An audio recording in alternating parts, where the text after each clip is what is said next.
نہ فضول خرچ بنے، نہ حد سے زیادہ کنجوس بنے۔ سب سے بہترین راستہ میانہ روی ہے۔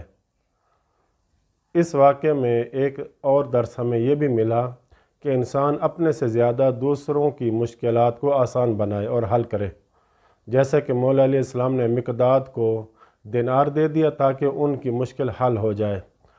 اسے کہتے ہیں ایثار اور قربانی، اپنے سے زیادہ دوسروں کو ترجیح دینا، جیسا کہ قرآن میں سورہ حشر کی آیت نمبر 9 میں ہے۔ اللہ فرماتا ہے وَيُؤْثِرُونَ عَلَىٰ أَنفُسِهِمْ وَلَوْ كَانَ بِهِمْ خَصَاصَةٌ، وہ اپنے آپ پر دوسروں کو ترجیح دیتے ہیں اگرچہ وہ خود محتاج ہوں، فاقہ میں ہوں۔ اور یہ بہت بڑی عبادت ہے۔ پانچواں درس ہمیں یہ ملا کہ مہمان اللہ کی رحمت ہوتا ہے اور مہمان اپنا رزق لے کر آتا ہے۔ جب مہمان خود ہی رحمت للعالمین ہوں۔ اللہ اکبر۔ چھٹا درس یہ کہ اللہ کسی کے اجر کو ضائع نہیں کرتا۔ اللہ کی عطا و بخشش پہ اس کی رحمت سے مایوس نہیں ہونا چاہیے۔ ایک نہ ایک دن اللہ حالات کو بہتر کر دیتا ہے، دن ایک جیسے نہیں رہتے۔